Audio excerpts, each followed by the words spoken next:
Place à l'invité de ce 13h. Je reçois sur ce plateau M. Innocent Belem-Tougri, président du CEMICA, le Salon international de l'énergie, des mines et des carrières. Bonjour et bienvenue sur ce plateau. Bonjour. C'est demain que s'ouvre la 5e édition du Salon international de l'énergie, des mines et des carrières CEMICA. Peut-on déjà dire, M. Belem-Tougri, que tout est prêt côté organisation?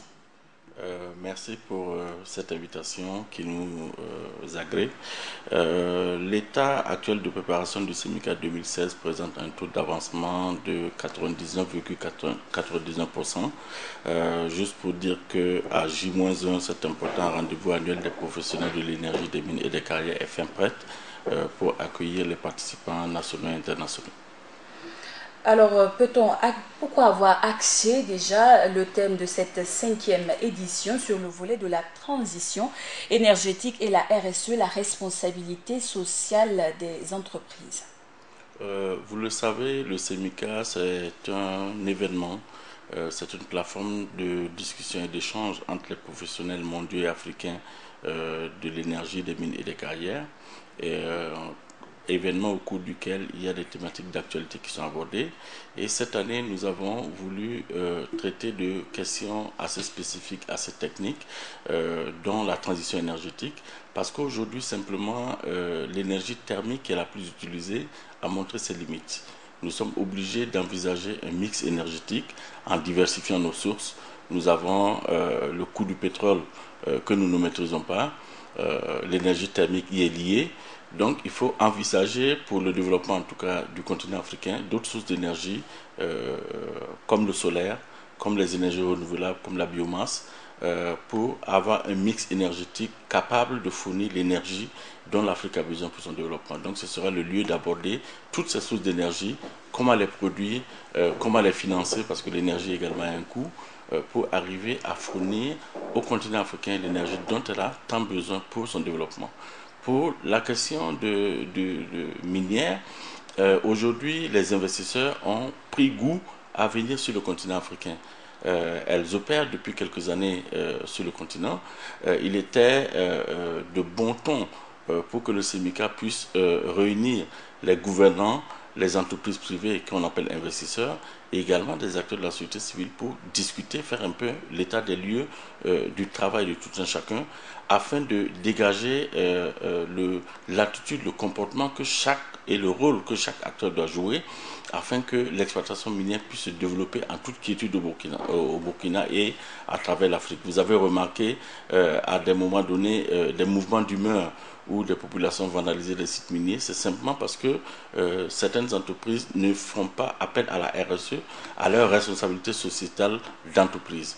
Donc il est important de maintenir le cap de la RSE pour les entreprises minières, en tout cas pour avoir les meilleures relations possibles, tant avec les autorités qu'avec les populations locales, qu'avec leur environnement général.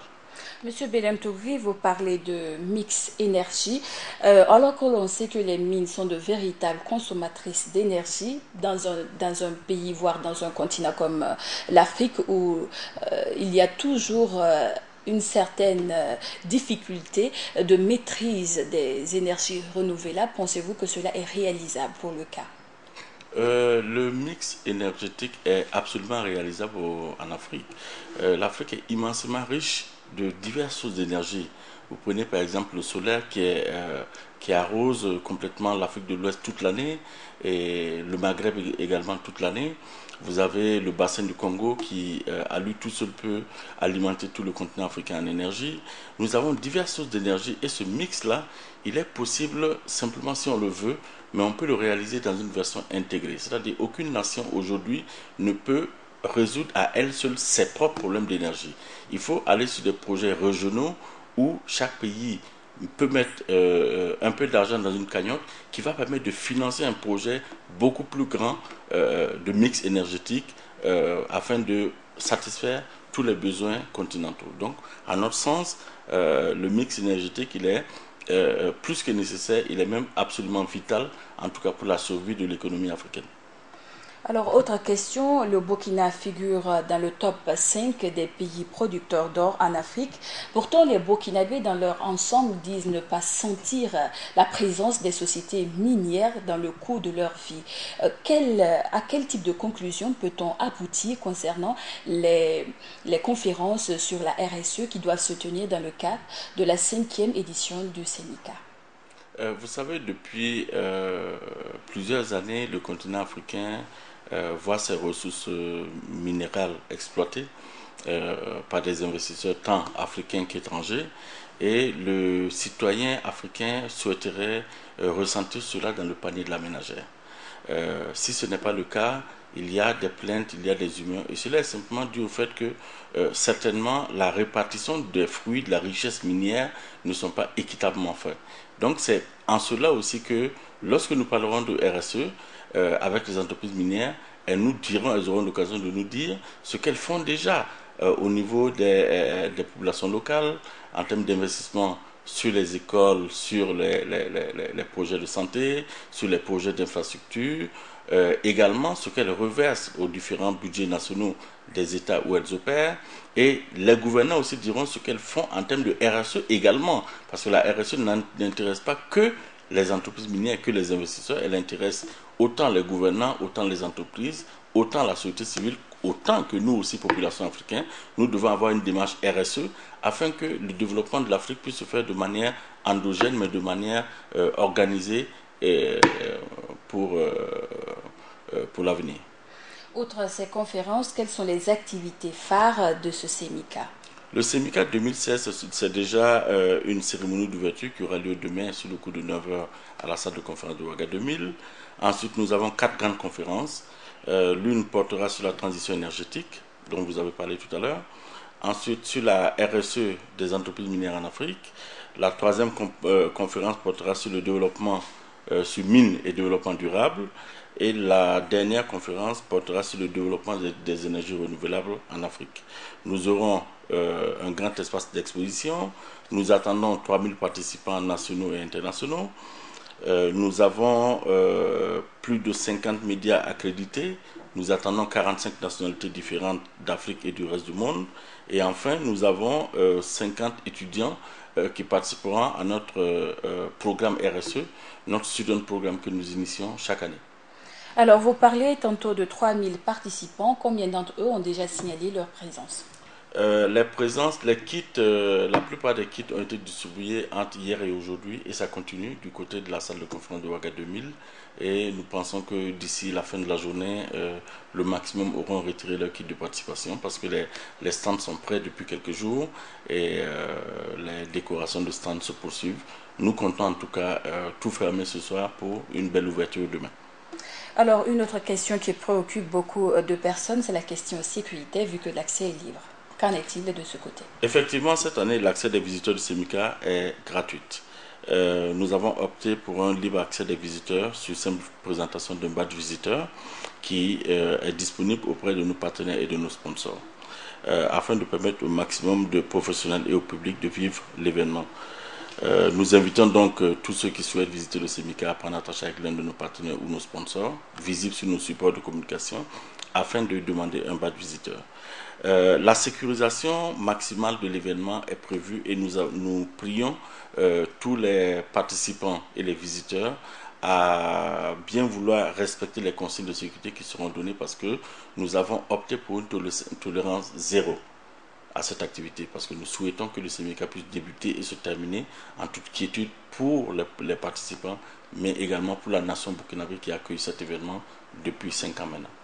Une autre préoccupation des téléspectateurs, c'est la probable fusion CEMICA-Promine. Où en sommes-nous avec les tractations?